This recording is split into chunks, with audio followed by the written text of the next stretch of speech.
and welcome to this evening, which is Environment Network Manawatū's question and answer session about the environment for our Horizons and PNCC candidates, who we have an awful lot of this evening, who you can see. So welcome to each and every one of you, and thank you for making the time to come out this evening. Just a little bit of housekeeping. Toilets are over this way. Just go out the door and just curve on round and you'll find them there. And in case of an emergency, I believe that we congregate out there by the fire exit. So if we could just keep those clear, that would be absolutely fantastic. Just a little bit about Environment Network Manawatū for people who aren't super familiar with us. We are the environment hub for the Manawatū, and we've been active for 21 years this year. And some of you were lucky enough to come to our 21st party, and it was wonderful to have you as well. We have 64 member groups in all kinds of environmental spaces, including biodiversity, active transport, climate change, and food resilience, amongst many things as well. So we have lots of questions for our candidates this evening. So without much ado, we will get a bit further along and get going. I will introduce Stuart Harricks, who is basically our MC for the evening. Stuart is Environment Network Manawatū's chairperson, and I'd love it if you put your hands together to warmly welcome her this evening.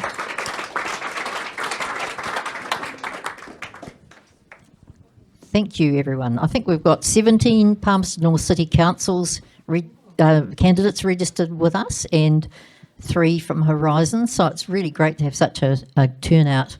Really appreciate your coming tonight. We don't have time for you each to give us an introduction, but I'm sure there'll be some other forum where you can do that. So this is a Q&A, which is to be really snappy with candidates. We won't behave in that manner though. With candidates getting 1 minute to respond to random environment-related questions that have been asked by our members from our 64 member groups. You, of course, can take a shorter time than a minute should you choose to do so. Some questions were of a more general nature, so likely to come up at other Q&A sessions which candidates might be attending. So, starting from, I thought that I was going to go in a consecutive order, but I think there's somebody there who's in the wrong position, but it's all my fault. Starting with Rachel Bowen. First person. So Rachel. Stuart. Do you support the Three Waters program? And please briefly state your reasons. Blimey. On the way in, Rosemary said you're going to hate us after this, and I think you might have been right, Rosemary. Do I support the Three Waters? Well, that's a huge question for a start. Do I support the need for water reform? Absolutely. Yes, I do. There is no question that we need investment into our water infrastructure for consistent and equitable outcomes across Aotearoa New Zealand. Do I support water reform for Palmerston North? Again, yes, I do. We know we need to do better. We have very good drinking water, but our stormwater has issues, definitely, and our wastewater, whilst currently compliant, nod to Horizons councillors, might not be compliant once we have to reapply for a wastewater consent. So we know there's significant investment required, and we know the standards have increased greatly since we last did that investment. And so I support us finding a way to make that investment and working with government partners to do that, whoever happens to be in government and however they think they want to help us with that. I will work with that. That's me. Thank you. Thanks, Rachel. Next question is to Bruno. Different question. Housing developments on our hills and where there are nearby streams are leading to greater loads of sediment, which impact on life in fresh water. If you were re-elected, what would you do to prevent or reduce flows of stormwater loaded with sediment into our streams? Very good question. Applying my 47 years of civil engineering experience, I would definitely look at settlement ponds, and that could be achieved in those sort of gullies and that, which basically brings out, well, traps the sediment so it doesn't flow downstream and create a problem. I think when I look back as to what's happened in the Palmerston North area, it's been about 30 years behind what I've seen elsewhere in the Auckland area in particular. And as the city engineer of Tauranga, we definitely did a lot of environmental changes there to make sure that the environment was protected from sediment flow. Thank you, Bruno. Next person is Sam. So, Sam. Howdy. Good day. What do you see as the council's role in reducing the country's, or what do you see as council's role in reducing country's carbon emissions?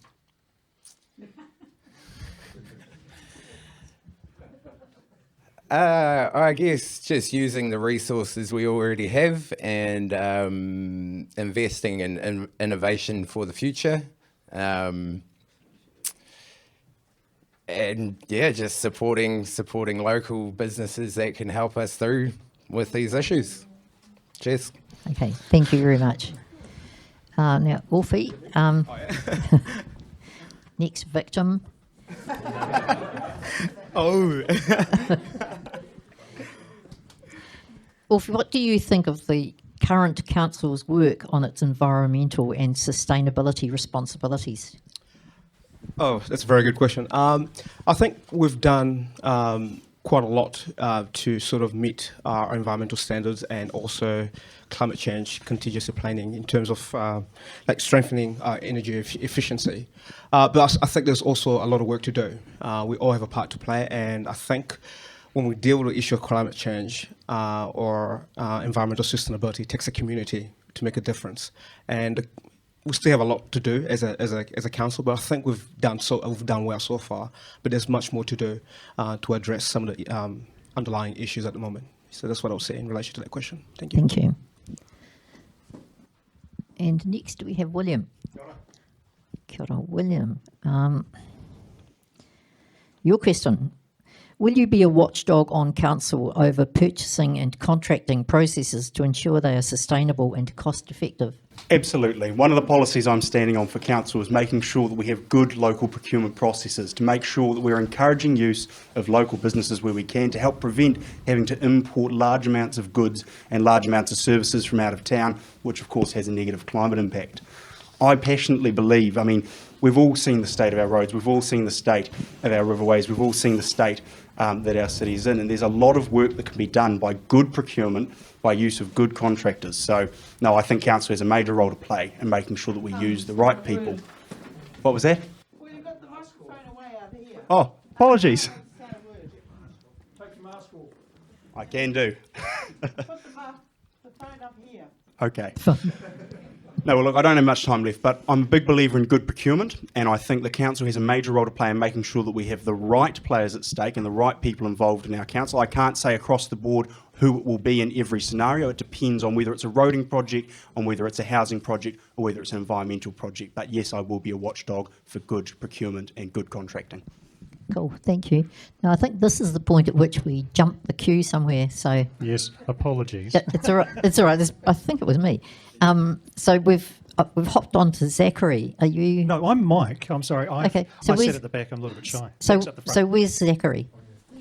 Okay, can I give you the next question, Zachary, because you're on my list and I'm yeah, right. Hit me. So, no, we're quite kind to new candidates, I think. Now, what has motivated you to stand for council? Sorry, what was that? What has motivated you to stand for council? I'd like to make a positive personal difference for the community and look at the issues that we face, environmental and otherwise, and try to work out the best solutions we can come up with them. And with what William was saying, it's all about procurement, and it's also about finding things that make everything work the best way they can. Can you hear me there? Yes, Okay. yes, we can, thank you. Is there any... No, that's your question, your first question. Thank you. Dion, right, you're next. Kia ora. Can everyone hear me? Cool. Dion, do you agree that there is a climate crisis? And if so, do you consider councils have a role in public education and information sharing in that regard? Yeah, another excellent question. In regards to anything to do with climate, anything to do with environment, it's about culture and competency. You refer to those that understand the culture of the problem, and then you defer to those that have the competency in dealing with that.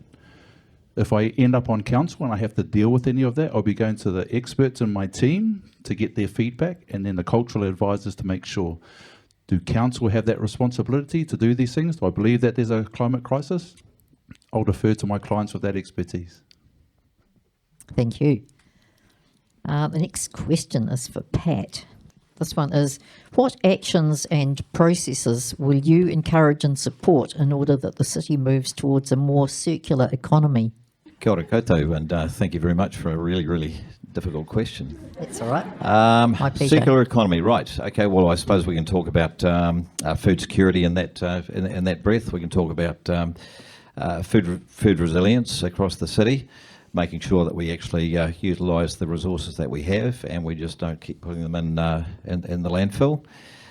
Circular economy, that's a very difficult question, I think, in terms of, but that's an example where I think we can actually be proactive. Thanks. Thank you. The next one is for Jacinta. Kia ora. I had an unknown name, but everyone knows it now. Jacinta, will you support for future generations the protection of council-owned green space and reserves within the city boundaries? 100%. I am a very sporting mad person, so I would hate to see development or areas that are naturally protected, or bigger areas that they eye up, such as golf courses. Like, even those people don't like golf courses, I'd like to see sport and recreation put ahead of, and natural spaces protected. I want my kids to be able to play in all sorts of areas. I want people to be able to walk. I'm pro-housing, but I don't want to see housing too much in those areas. There's certain places that have gone wrong in New Zealand, like areas like Papamoa, where they've built way too many houses and not enough green spaces. And I'd hate to see that happen here. Thank you. Thank you. Okay, Lorna, what do you see as the council's role in reducing the country's carbon emissions? Kia ora koutou. I think that council has a strong role to be a role model for the rest of the city. So it's very important that council not only educates but also models how things can be done.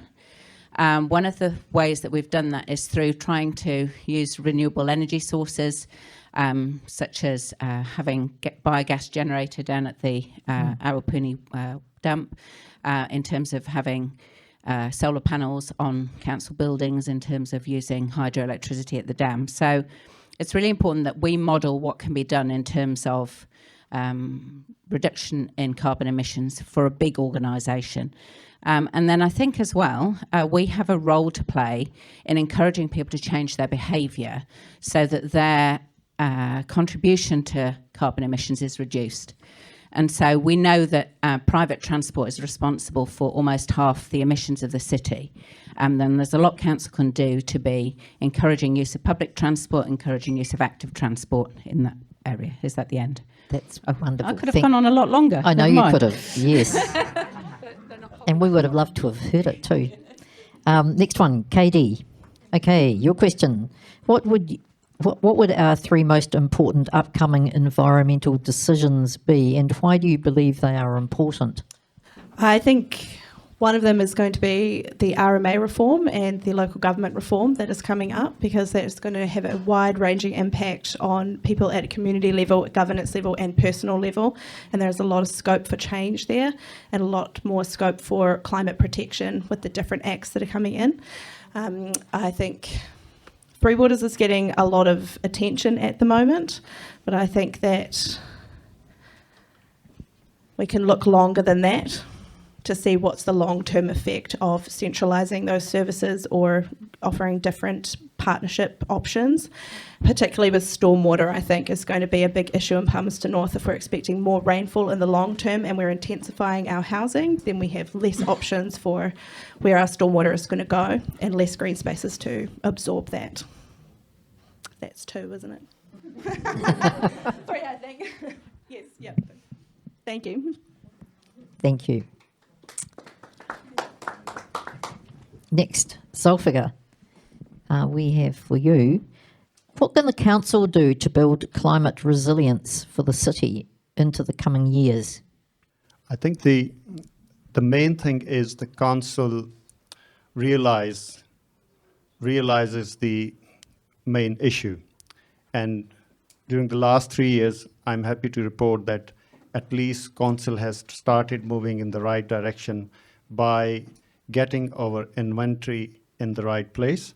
Once we know the real emissions and the real problem, then that will enable us to tackle the problem.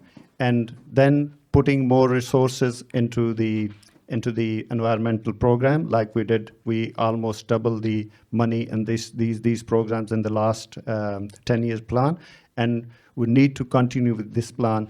And the other thing is we need to streamline the process of inventory so that we can compare it with the other councils and other regional bodies, so that we know that what we are doing good and what we need to do, what the other councils are going better than us, and we have to follow them. Thank you.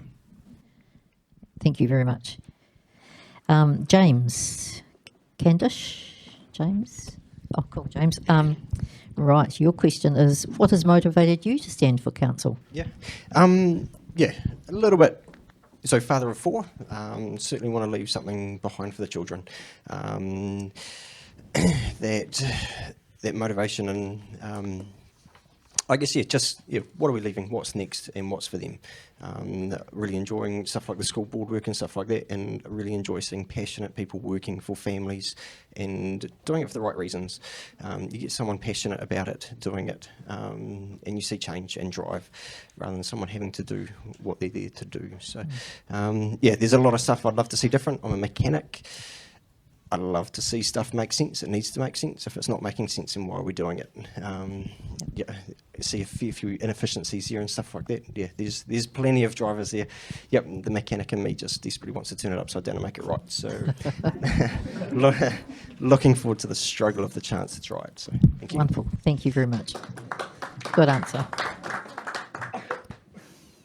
We'd all like to turn a few things upside down.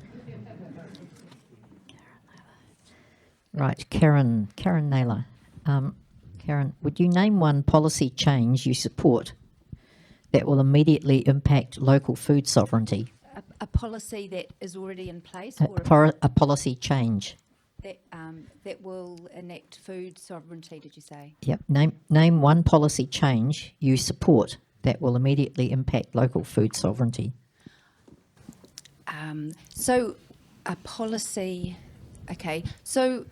We are working on in the food resilience space with our partners, and obviously Environment Network Manawatū is the significant partner that we're working with on that. We're developing a food resilience policy in council.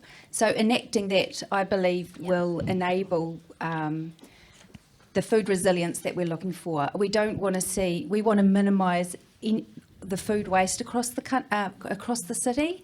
And there's a huge amount of work that needs to happen in order for that to take place, but we do need to get the policy right first, and that's about where we're up to as a council. So I'm really excited about this work. We've had some amazing presentations to council from Dave and ENM, and we've 100% endorsed that work, and we're really excited to get alongside ENM to see that in place. So the first step will be adopting the policy early in the new term. Lovely, thank you, Karen. Next one is to Mike Clement. Yeah, your bad boy up the back there. Oh yes, right. You're the one. Right, we'll see what particularly special question we can find for you. Yeah, good. Special question for a special man. Thank you. I think this is a pretty easy one. Would you support developing citywide composting collection alongside existing council collections? I think that's a positive idea. I mean, we all mow our lawns. We all have green waste. We all look after stuff like that. At the moment, I pay someone to take that away and do it. That's through, I can't remember the name of the company. But that's the type of thing that the council can partner with local companies and encourage, like we do with our recycling and our rubbish. So I don't see why not. I think that's a brilliant idea, and it wouldn't actually cost us very much at all. Thank you. You'd almost be foolish to say you didn't support it in this room, wouldn't you? Okay, next is Nathan Wilson. Is Nathan here? Okay, Nathan, what do you think of the current council's work on its environmental and sustainability responsibilities? First of all, can you hear me? Sorry for being late. I'm a contracted security officer for MSD. I'm not going to take off my mask, ma'am. Sorry. It's just for medical reasons. So sorry for being late. And yes, I do support the council for doing what they're doing.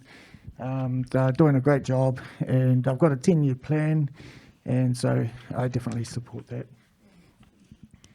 Lovely, thank you. And next is Brent. Brent, what do you see as the council's role in reducing the country's carbon emissions? That's a popular question, isn't it? Thank you. Thank you, Stuart. As somebody that stood for council in 2016, principally driven around the protection of the environment, the health of the river, and tackling the climate crisis, it is something that I do think about a lot. I would actually struggle to name something that the council does that doesn't actually intersect with that. So what are we doing with our district plan to make sure that the future of this city is one that can exist and thrive in a low carbon economy? What are we doing with our transport network so that our transport emissions over time predictably come down? They are our number one source, and that's our number one opportunity.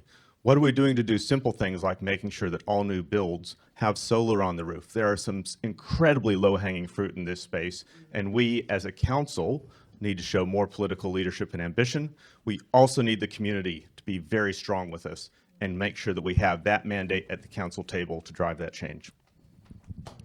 Thank you.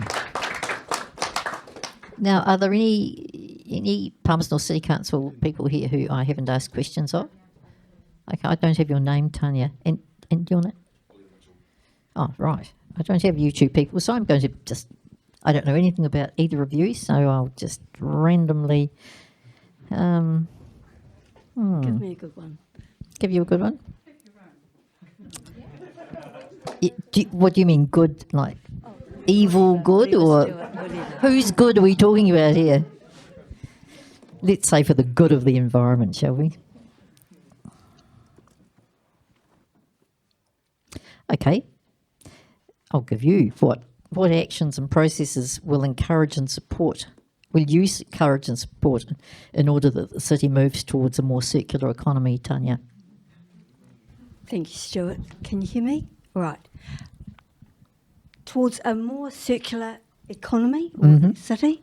Okay. I have concerns. It relates to my concerns about the potholes on our roads, the cracked concretes when I'm out walking every day, and about the lack of community spirit. I'd like to bring back or bring forward or encourage the passion in Palmerston North, the sense of belonging, and with that comes beautifying. I know it sounds quite idealistic, but it's about beautifying Palmerston North, getting rid of the litter on the roads, and just getting that sense of belonging.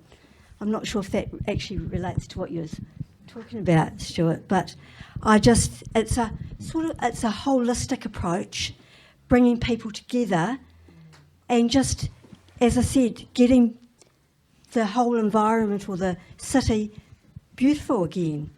Like very similar to our neighbour Fielding, which is just a delight to walk and work in. Thank you. And Glen. Right, Glen, we'll give you this one. Palmerston North City currently has a growth focus. Is this something you support? And if so, why or why not? Personally, I wouldn't be too supportive of pushing for too much growth when it comes to our population, and that's because if we're dealing with a housing crisis, it just seems like it doesn't make common sense to exacerbate that situation by bringing even more pressure onto it. Cool. Thank you very much. Now we'll go to the Horizons people. So the first one will be to Rachel. Rachel, Do you support the Three Waters program? And please briefly state your reasons. I thought you said you were going to Horizons. The Three Waters program, it's more relevant, I think, to your city and district councils because they're the ones that run the infrastructure that's going to be operated differently. From a Horizons perspective, we have the regulatory role, so we're the ones that make sure things are being done right. I think from our perspective, it's very clear there's a case for change. The underinvestment, particularly in wastewater, the lack of investment in stormwater, almost completely in some places, means that there needs to be some change. Whether the government's proposal for change is correct, I'm not quite sure, but clearly it needs to be done differently, and regional councils have a very strong role in the regulation of whatever their outcome is, so we're watching very closely to see where it ends up landing. Thank you, Rachel. Fiona, for you, what are the most important environment-related decisions that Horizons will be facing in the next term? Kia ora. Thank you for having me here this evening. We've got a number of decisions facing the region. I think what I'd like to say to start with is I've been thinking about what the biggest challenges for our region and for the Regional Council. And there just seems to be so much change going on at the moment that it struck me that actually that is our biggest challenge. We'll be navigating our organisation and our people, our communities and the environment through a period of really immense change. And that change is coming through from central government policies. It's the resource management reform. It's the review of local government itself. So we've got a lot of change ahead. So I feel at the moment that on top of our ongoing issues around native biodiversity, which I'm particularly passionate about, but also our freshwater ecological systems, our freshwater quality, and of course we have climate action as well. Those issues remain. We've made some headway into some of them, and certainly in the last 3 years on council, I've been really inspired and encouraged with where we're going. I think we're a lot of challenge ahead. Let's keep at it. Thanks. Cool. Thank you. And next one is Jono. Jono, what is the environment initiative of Horizons that you have been most actively involved with?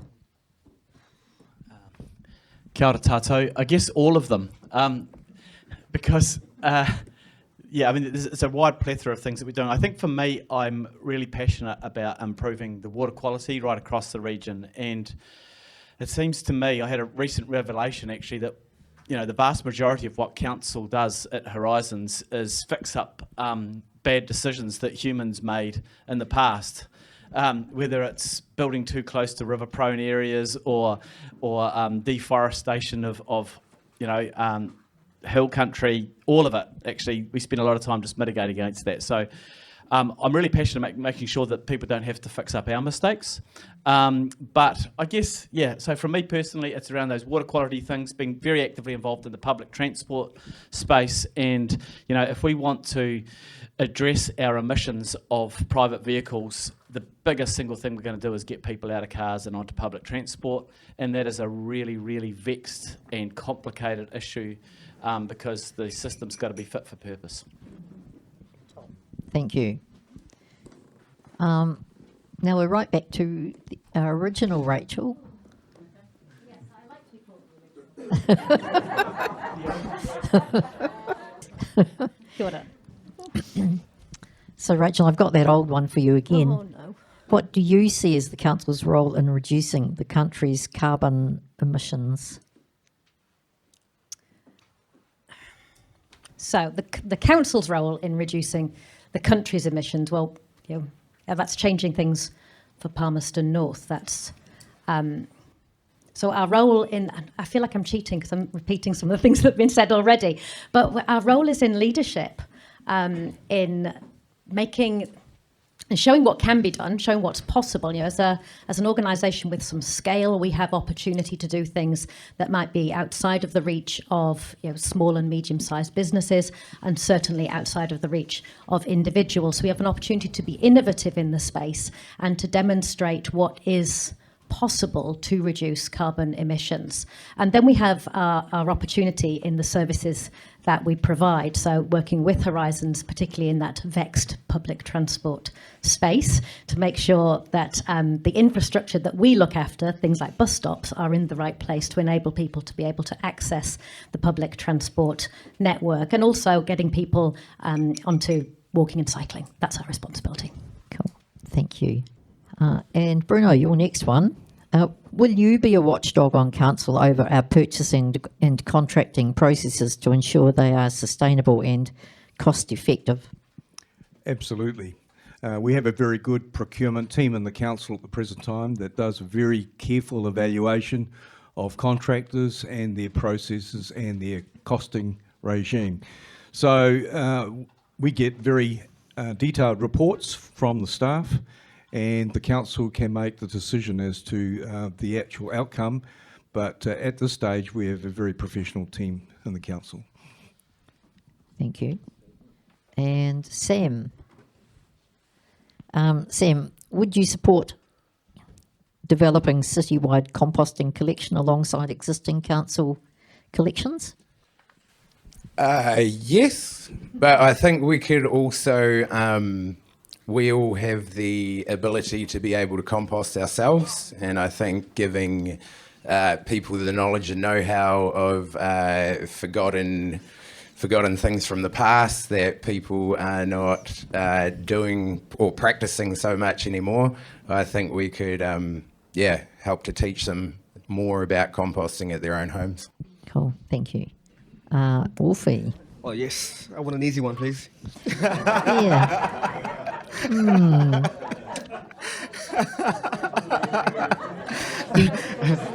I want Councillor Barrett this question. I want Councillor Barrett this question. You don't know me well, obviously. Okay. All right, let's go. What actions and processes will you encourage and support in order that the city moves towards a more circular economy?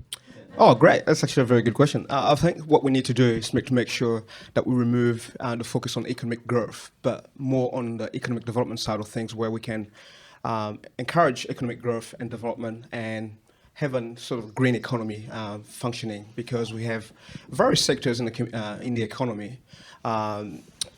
And it's also about bringing people along to make, towards a more sustainable future and that sort of thing. So I'll be advocating for a step away from economic growth to a more sustainable economic sort of development in Palmerston North, where every enterprises are encouraged to, focus on the green economy sort of thing. So that's what I'll be focusing and advocating on the council.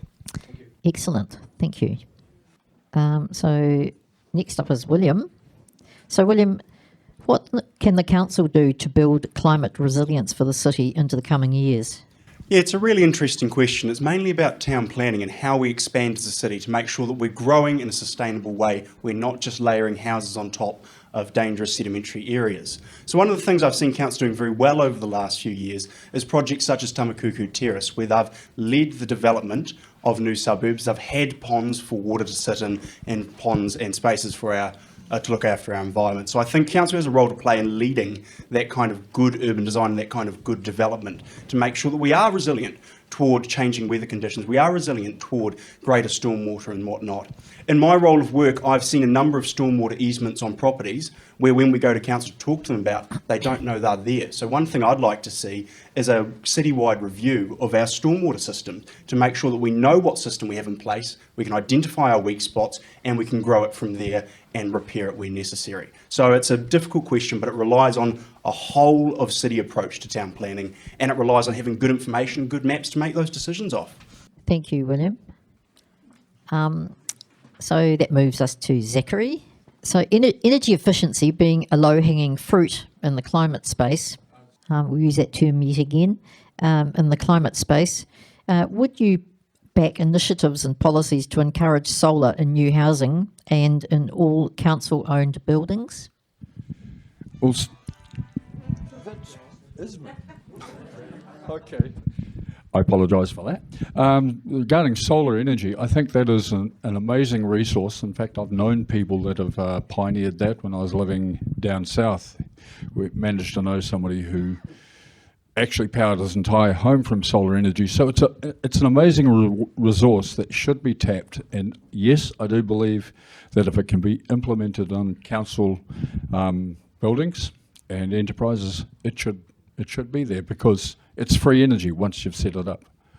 There's a lot for it. It involves use of photovoltaic batteries and quite a few bits of maintenance, but it is well worth it. I have seen it at work, so I would say yes to that. Thank you. And sorry about the noise. That's all right. So now we're at Dion. Will you support a regular interconnected transport system both within Palmerston North and between cities and neighbouring towns? It depends on what the plan is and how they're going to do it. So I know we've got this massive drive to get us out of private vehicles for emissions and everything else. You would want to say yes with interconnectivity, but not if it's a poorly designed strategy that creates more emissions. So you'd have to make sure that all the technology, the strategy and the planning, the implementation and the tracking of that's probably the most important side there for me. Do we want to be more interconnected? Sure, but what pressure is it going to put on the infrastructure and everything else in the meantime? And who's implementing that plan and who's monitoring it in case something goes wrong? So yes, short answer, but cautious with how we would do it. Thank you. Pat, your second question. Can I have an easy one this time? You're not going to give me a round economy or something, are you? No. Stuart? No, there's nothing round in this other than the sun. So energy efficiency being a low-hanging fruit in the climate space, would you back initiatives and policies to encourage solar in new housing and on all council-owned buildings? Absolutely. That's a very short answer, but the reality is that, like the cab at the moment, that's actually got and has had solar energy on that building for some time. So the council is already working in this space. I actually work on the Methodist Social Services with Phil, who's here tonight, and we've actually already put solar onto that building, and so we reap the benefits from that. The thing is that Palmerston North doesn't have the best sunshine for solar energy, but the reality is that the more solar you've actually got on houses, the less power you're going to use. So I'm an absolute advocate for it. So that's me. Thank you, and thanks for the easy question. Yeah, that's right. Oh, I'm all heart sometimes. So that brings us to Jacinta again. Do I get Pat's hard one? Yeah, possibly. Let us see. What would be our three most important upcoming environmental decisions, and why do you believe they're important? Definitely housing, because in 2 years when the Healthy Homes expires in July, we're going to see a lot of properties that are uninhabitable in Palmerston North. So I'm not too sure where those tenants are going to go and live. So we need to make sure we build right in the future so that we're not in the same situation again. Definitely for food waste. Coming from a rural background, we fed chickens, we got rid of all our food waste. I know in Tauranga they've used food bins collections for bio-waste, and I think that's been successful. I did question about the rats, because I wondered if you would get rats putting your bins out after a month, but apparently Mum said there's no rats.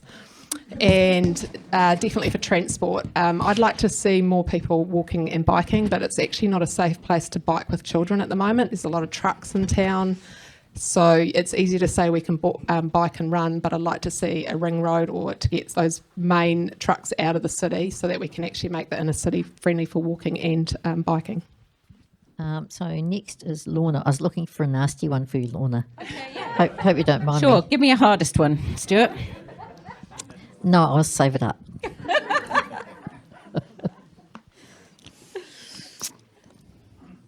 Oh, okay. Yeah. I don't know.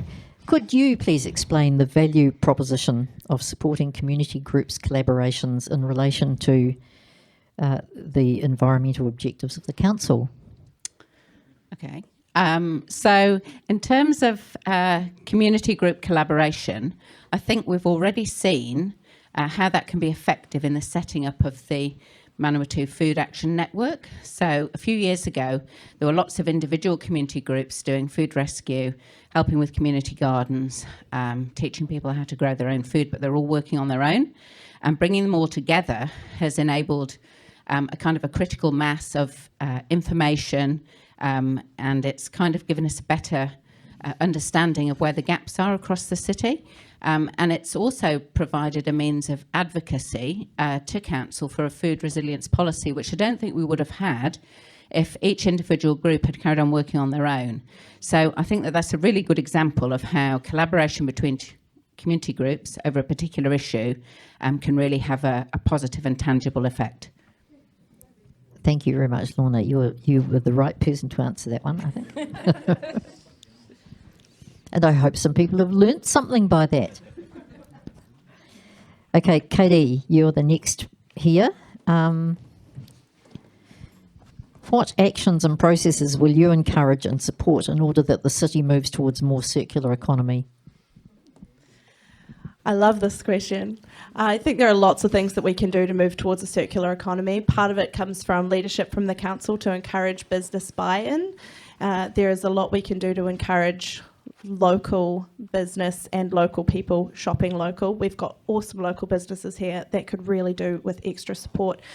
In terms of circular economy as well, it's not just, I don't think about what we're spending, it's about what we do with what we spend and what happens with the waste with that. So I think waste removal and the processing of waste comes into that circular economy question. So looking at curbside food removal, green waste removal can really plug into that and create a sort of wider image than just what we buy and what we do with it, sort of looking at the longer term cycle of those things. And I think that comes into not just goods, and it comes into procurement as well. So eco-sourcing, if we're doing planting, let's eco-source it from this area. Thank you. So we have better survival rates for things that we plant. Thank you. Thank you. Zulfiqar, we have another one for you. Housing developments on our hills and where there are nearby streams are leading to greater loads of sediment which impact on life and fresh water. If you were re-elected, what would you do to prevent or reduce flows of stormwater loaded with sediment into our streams? Right, thank you. In addition to what Bruno said in answering this question, yes, that's a serious note. I think we would need to support the groups like Green Corridors to put more plantings on these areas, and Council is already doing that. That planting is what you call a natural way to reduce any kind of sedimentation. So I would encourage to support programs like that and putting more plants, and especially the native plants in those areas, which would reduce the sediments. Thank you.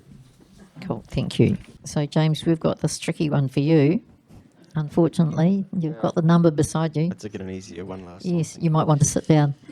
I'll take that minute to think about it. Yep. Palmerston North City Council and the region in general currently has a growth focus. Is this something you support, and if so, why or why not? Yep. Yeah, I guess, even following on from Glen, the housing crisis is nationwide. I think, we've all got a bit of a responsibility to make sure we're doing something to improve that. And as much as we don't want to load our infrastructure and take it as a cost ourselves with proper decent planning and stuff like that, we can work forward. Housing crisis is massive. And if we can get some better quality of housing and some better infrastructure around it, and with that will come growth, obviously. Growth is not a bad thing. We're in a huge, Palmerston North has a massive opportunity as the hub that it's becoming. So our railway network and all of that sort of stuff, all of that stuff is going to bring jobs. So Harkia is bringing jobs to Palmerston North and families to Palmerston North. So that growth is coming. It's doing it properly and making sure the infrastructure is backing it up to make it work. Cool, thank you. And now to Karen. Karen, what do you see as Council's role in reducing the country's carbon emissions? I think the council's role is primarily in reducing our emissions locally, but as others have said, we can set an example of how we do that well. I think we need to do that with every lever that we have. So it's about building more intensification of building. I support growth, but we need to think about how we provide for that growth. It's about ensuring that our cycleways are actually safe so that people do use them and that they do opt for that form of transport.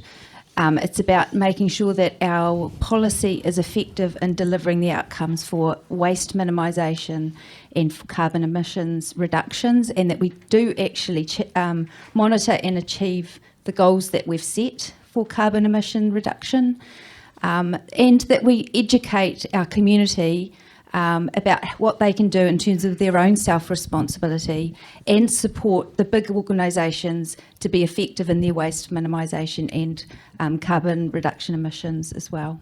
Cool, thank you. Mike. Mike, what can the council do to build climate resilience for the city into the coming years? A lot of that's already been covered. Zulfiqar mentioned the plantations in the stormwater areas. We heard mention about ensuring our green spaces remain where they are, especially if we're going with densification of housing. We need these green spaces. We've heard people speak about composting. The answers are already here, and the answers are out there. You have the answers, not us. There's a lot of talking heads up here who will say political catchphrases, but you, the people of Palmerston North, are the ones who have the great ideas, and you can tell us exactly what we should be doing to make sure our council, our city, is sustainable, can grow in a sustainable manner and in an affordable manner. Because if we don't do it, if you don't do it, then it's never going to happen, and the council will just throw your money away on projects that may not work. So from my perspective, we should be listening to groups like yours and the other groups in Palmerston North. Thank you. Nathan, what has motivated you to stand for council, Nathan? That's a really interesting question, and thank you for asking that. I'm actually interested in local government and also central government. And when I do hear the councillors speak, they're here for you, and that's what I'm here for as well. So the passion comes from actually seeing what's actually been happening with local and with central, and because everything has changed over the last few years, really different. Used to be something, now it's totally different. So that is my reason. Thank you. Thank you. Now we come to Brent. Brent, the Palmerston North City and our region currently have a growth focus. Is this something you support, and if so, why or why not? Personally, I think that growth is the foundation of the ecological crisis and the climate crisis that we actually face. We actually need to be really able, at quite a fundamental level, to acknowledge that on a finite planet, there are limits to growth, and to further acknowledge that the evidence to date is that we've already grown beyond kind of what the planet can manage over time. Fundamentally, the question is, what do we do with that information? Because we are in a system that is geared to either grow or crash. And it's something that I find quite challenging, frankly, serving as a councillor, seeing the gap between where we are and where we need to be from an ecological point of view, from a growth point of view. I'm certainly up for discussions about what a steady state economy looks like. I'm up for discussions about what living within planetary boundaries look like. Thank you very much. Tania. Tania, what has motivated you to stand for council? Kia ora. I'm standing for council because I know 3 women are not going for re-election, and whilst I'm definitely not sexist, I believe it's the best person for the job, I also believe we need a balance of both male and female. So I'm standing also because I believe I have the skills necessary to move our Palmerston North forward to for the next 10 years. I'm standing because I believe in having a voice and listening to the people of Palmerston North, or the residents of Palmerston North, because I honestly think sometimes we're not being heard. So I'm passionate about being a voice for Palmerston North. Thank you. So Glen's sitting here like as if he's against the wall, and he is. Glen, I'm going to ask you the exact same question. What motivates you to stand for the council? For me, I've just seen, in my opinion, a increased sense of apathy. We look at the voting rates of Palmerston North City Council, and they're pretty poor. And I want to change that. I'd like to increase the democratic process of actually consultation with the people, because we've got things like pressure coming from central government, things like Three Waters, and the residents, in my opinion, have not actually been consulted about what is one of the most critical fundamental elements of human life, and that is water. And I think that issues that big and that significant need to really come back to the people, and that's what I want to see happen. Yeah, I hope that answers that question. It surely does. Thank you, Glen, very much. You're the first person who's mentioned that important word, democracy. Thank you.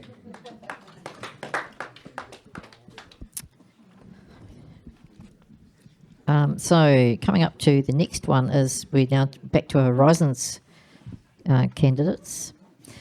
So Rachel, yours is, could you please explain the, in quotes, value proposition of supporting community groups' collaborations in relation to the Horizons environmental objectives as a council? Yeah, thanks. That's a great question. We have a whole lot of collaboration with community groups through Horizons. We've got a number of funds where we have funding available for community groups in the freshwater space, in a new fund, thanks to Councillor Gordon, in the climate action space. And I think we've shown that by working together, you get a whole lot further. There's a synergistic effect, and we take collaboration seriously on all levels. So it's not just with the community; it's also collaborating with central government, because you've got ratepayers' dollars that only go so far. So where we can collaborate and get further action, whether that's partnering with community, partnering with central government, you get a whole lot more for the money that's available. Thank you. Fiona, the responsibilities of Horizons and the work of ENM often aligns. How can we each optimise that synergy? Wonderful, wonderful question. Thank you, Stuart. Look, I think that, and I can only speak of the last 3 years because that's my first term on Horizons. What I can say is I've worked really hard to ensure that we empower our communities, and one of the ways that I believe that we can do that, and it's been touched on by various people speaking today, is to reach out and garner from our community their ideas and their motivation and their spirit and passion, and bring that together and support it. And sometimes that support is funding. Sometimes actually it's just being able to brainstorm and get a project plan together and off you go. So I think it's really important that we maintain those connections with ENM and all of those groups doing that mahi out there. I mean, it is really incredible. I think that when it comes down to this, we know we've got so much work ahead of us at a regional level, at a city council level, and at the community level. And there is no way one organisation can achieve any of that by itself. So it's critical that we empower our communities to get this mahi done together. Thank you. Thank you. Jono, next up. Palmerston North and our region currently have a growth focus. Is this something you support, and if so, why or why not? So firstly, everything Brent said, yes. Secondly, for those of you who've known me for a long time, I guess for a long time I probably used to espouse that particular theory a lot. And in more recent times, I've, I guess, reflected on that and realised that if we're having growth because everybody in our community is better off, then that's good growth, right? If everybody's better off and our economics are better. If we've just got more people using up more resources, well, then that's kind of dumb. So I think the challenge, as Brent said, in a world where there is finite resources, how do we best channel that? How do we kind of, and I've been vexed by this a lot recently because capitalism isn't working. I think we've seen that socialism didn't work, and I'm really excited to see what people with big brains can think up as a way that's going to move us forward and sustainably. But just growth for the sake of growth, maybe I used to buy into that, but I certainly don't now. Thank you.